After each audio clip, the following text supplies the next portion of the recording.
Breaking tonight, mass evacuations with out-of-control wildfires erupting. More than 250,000 people in France and Spain told to get to safety. Flames burning out of control. Look at this. Crews attacking a wall of fire. Others forced to retreat.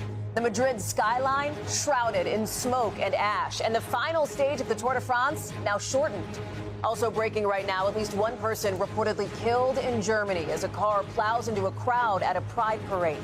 The major new food recall, this time it's eggs. 19 million pulled over Salmonella concerns. The new fears about food safety as health officials also battle to control the parasite outbreak tied to lettuce. Protests in cities across the country over immigration confrontations. And the finding raising new questions about a deadly shooting in Houston. The growing calls for justice tonight. A new front opening in the war in the Middle East. The Saudis trading strikes with rebels in Yemen. We're live in the region. Head coach car crash. These significant injuries for the man who leads the San Francisco 49ers. Caught on camera, a stunning security breach 60 stories high at Seattle's Space Needle. Look at this, daredevils climbing over a barrier to backflip off the edge and parachute down. Caitlin Clark speaking publicly about controversies on and off the court and her reaction to the words of encouragement from former President Obama. Outrage in San Diego after this man was spotted kicking a sea lion. Inside the fight to develop clean energy on Native American land and ease the strain on America's energy grid. What tribal leaders say is stopping them. And there's good news tonight about one airport worker's mission to make even the smallest lost item found again. This is NBC Nightly News with Jose Diaz-Balart. Good evening. I'm Hallie Jackson in for Jose, and we begin tonight with massive wildfires burning out of control in Spain and France, forcing 250,000 people to evacuate fast. Crews, look at this, fighting these off 24/7. You can see here firefighters retreating as this wall of flames, look how big that is, closes in on them. This is the scene in Valencia, where officials say one person was found dead in his car, apparently trying to escape. Part of the reason these fires are so hard to tackle, the wind keeps shifting. You can see these flames here whipping back and forth because of that. But crews are doing whatever they can to try to get a handle on these fires, like in France, where they're pulling up pool water as part of the response. Our Liz Kreutz starts us off tonight. Tonight, a race to contain multiple massive wildfires raging across Europe.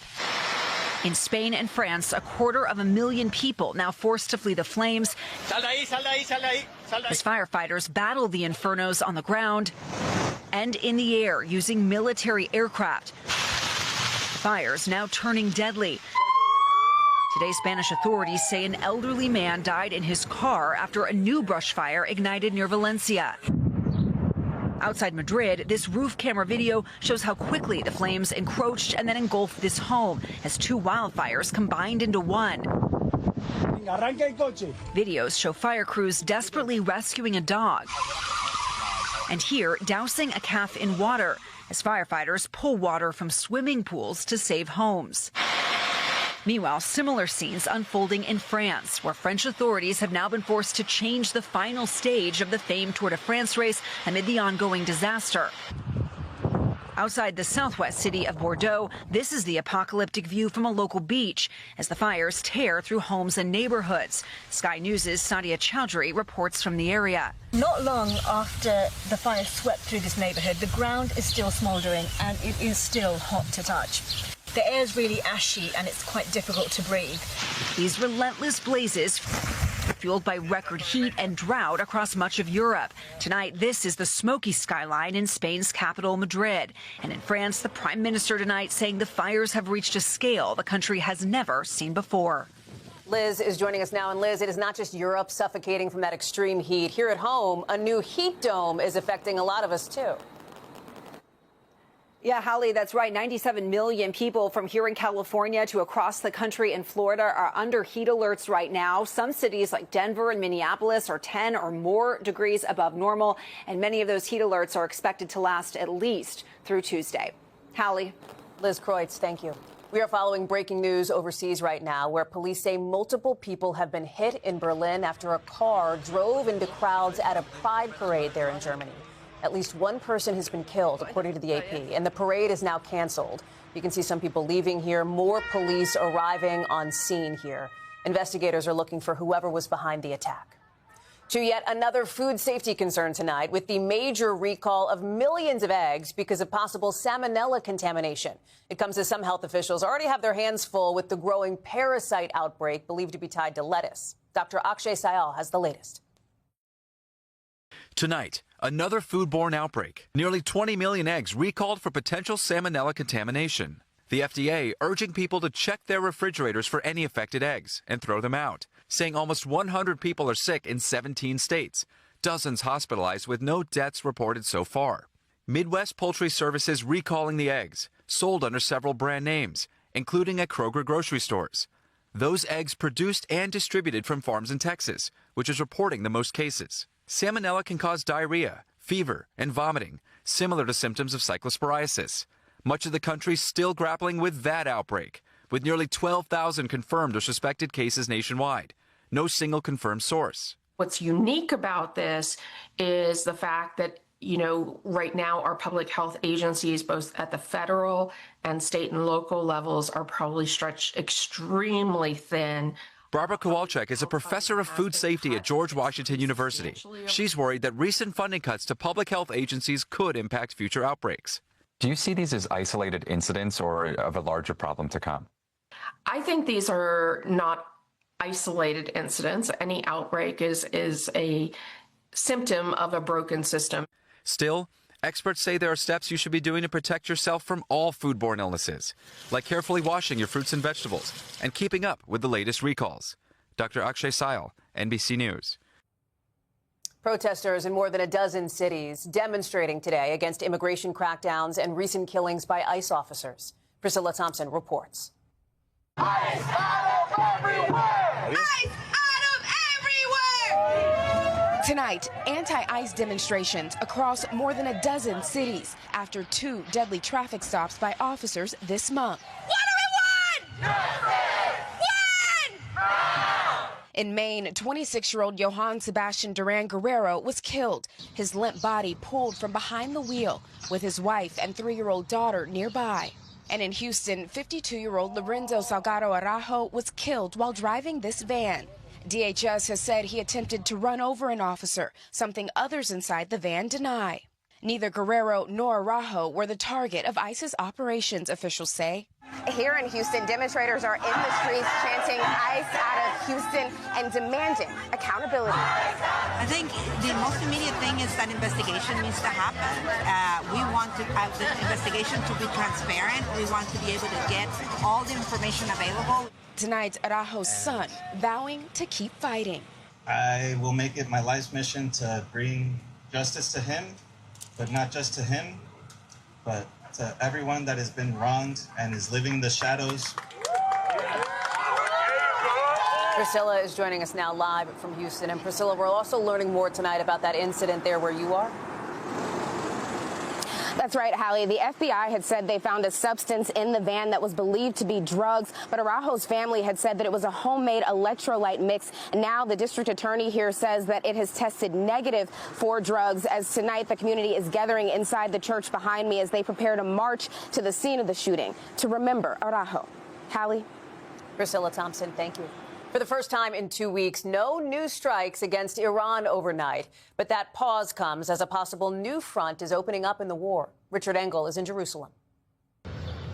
The U.S.-Iran war is spilling over as a new front is expanding with major implications for the world economy. Saudi Arabia and the Iranian-backed Houthi militia are now in an open tit-for-tat conflict, a war within a war. Last night, Saudi Arabia attacked the Houthi-controlled port city of Hodeidah. The Houthis say they attacked Saudi Arabia's crown jewel, its Aramco oil facilities, a main source of the country's wealth. Earlier this week, the Houthis attacked 2 Saudi ships in the Red Sea, driving markets down and oil prices up. 12% of all global trade passes through the Red Sea. Saudi Arabia and the Houthis fought a 7-year war ending in 2022 that now seems to be reigniting. But what didn't happen today is equally important. No direct U.S. strikes on Iran and no Iranian attacks on U.S. bases in the Middle East for the first time in 2 weeks. President Trump says he's still considering a massive strike on Iran. We're locked and loaded and ready to go, but we're talking to them, so I think while we're talking, we'll see what comes of it. One front in the Middle East may be cooling down, while another is heating up.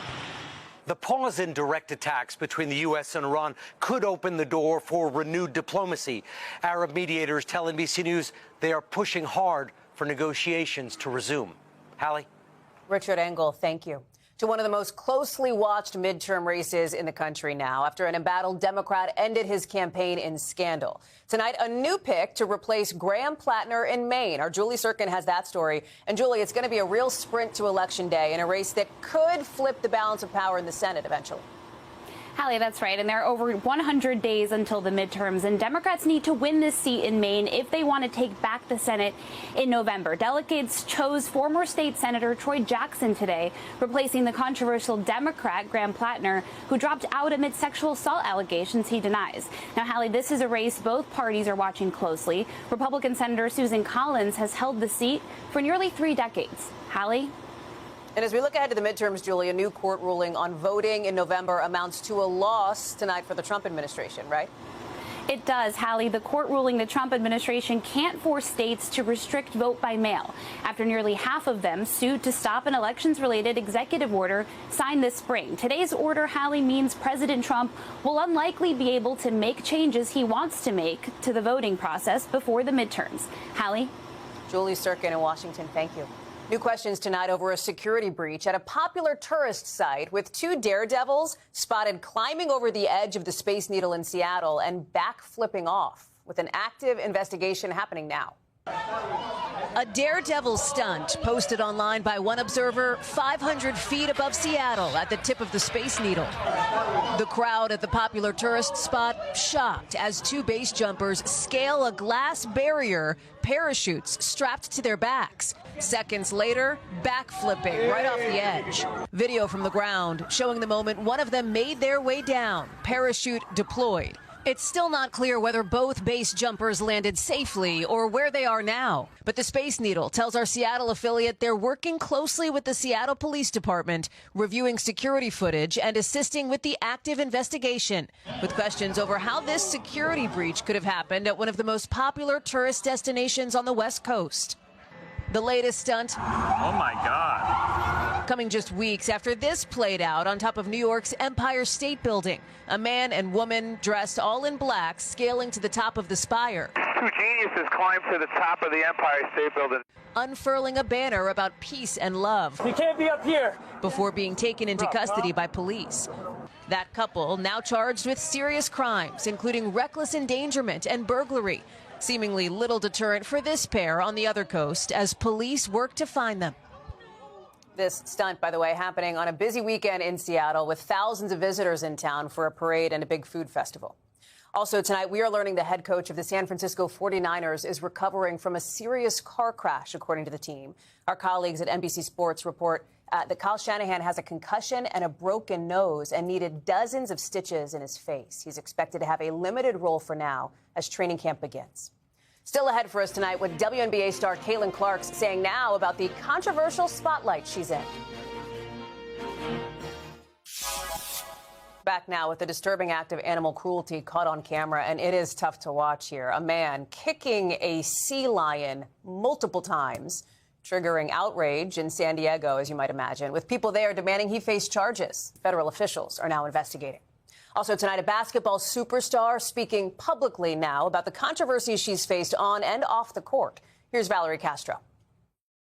After controversies on and off the court, WNBA star Caitlin Clark now speaking out. There's obviously a lot of people that like to comment on my character and think that they know me. The Indiana Fever guard facing criticism for her fouls and aggressive play, now leaving her one incident away from a single-game suspension. That intensity and that fire is what makes me me. Fever coach Stephanie White. She knows. She has awareness. But Clark was the subject of recent headlines last month when Phoenix Mercury player Alyssa Thomas received a one-game penalty and fine for appearing to put her fist over Clark's throat after she fell to the floor. The flagrant foul imposed after the game following a review by the league. Thomas getting death threats in the aftermath, Clark condemning the calls for violence. It should have been dealt with in the moment.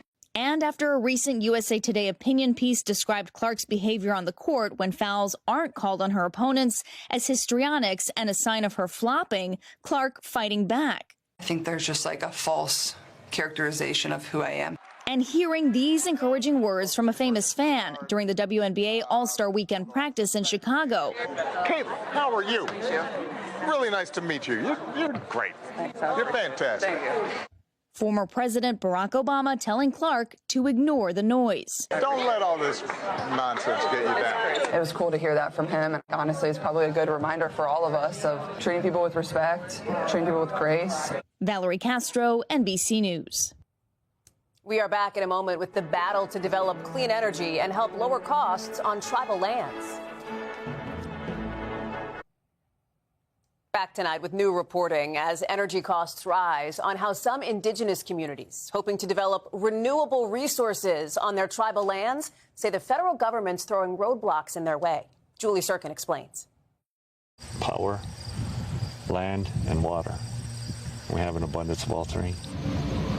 Windmills dot the South Dakota plains. So it's prime development for, solar wind. But to get access to that capital is extremely difficult for tribes. On these hallowed lands belonging to the Sioux tribe, not a single turbine in sight. Developing in Indian country is one of the hardest things to do on this earth. Why? What makes it so hard? Federal government. The government tried to make it easier. The Biden administration created a program that would back private capital loans to ease the risk for investors. But that $75 million fund, as well as other clean energy grants, were gutted in the so-called One Big Beautiful Bill, signed into law by President Trump last summer. On this reservation in this vast open field behind me, just 2 wind farms could have been used to generate power for 500,000 households. Those projects are now on hold. Some of those households would have been in states as far away as California, where reliance on wind power is growing. If we as a tribe don't do something and get into the game, then we're going to be left behind like we always have been. Natural disasters, artificial intelligence, and cryptocurrency are driving energy demands nationwide. There is huge untapped potential on tribal lands to generate electricity of all types. Adria Brooks is a transmission planning expert who used to work with the Department of Energy. Our utility rates are going to go up each month. It also is going to mean, though, that our electricity is not as reliable. That's where the Oceti-Sakowin Power Authority would have come in, to develop renewable energy resources on tribal land to alleviate the aging grid. Cheyenne River Sioux Tribe Chairman Ryman LeBeau is on the board. What would it mean to be able to have wind turbines on this land?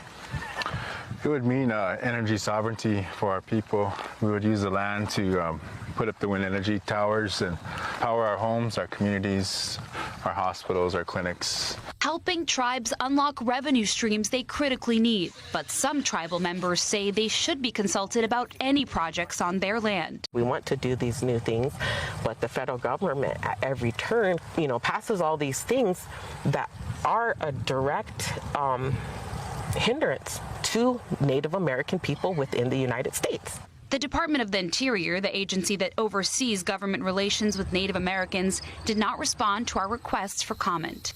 Julie Sirkin, NBC News. When we come back, there is good news tonight about the airport baggage handler going the extra mile.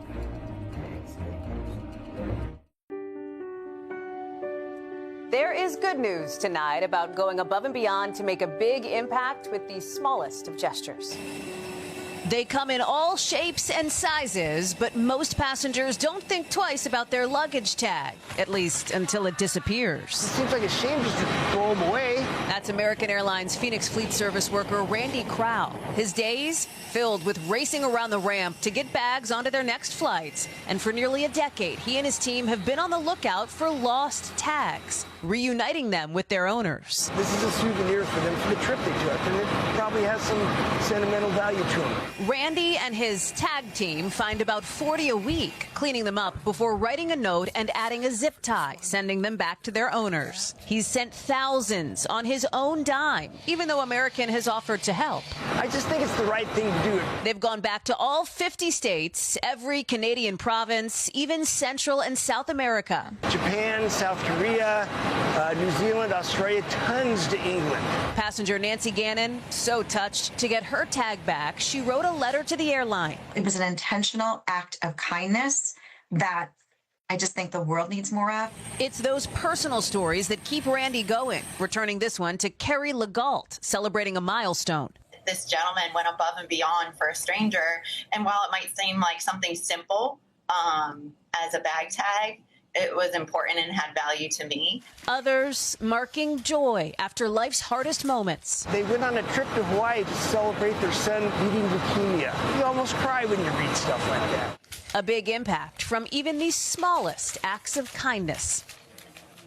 And in even more good news tonight, a huge congratulations to our colleague and dear friend Jose, who would typically, of course, be in this spot tonight. But this evening, he is being inducted into the National Association of Hispanic Journalists Hall of Fame.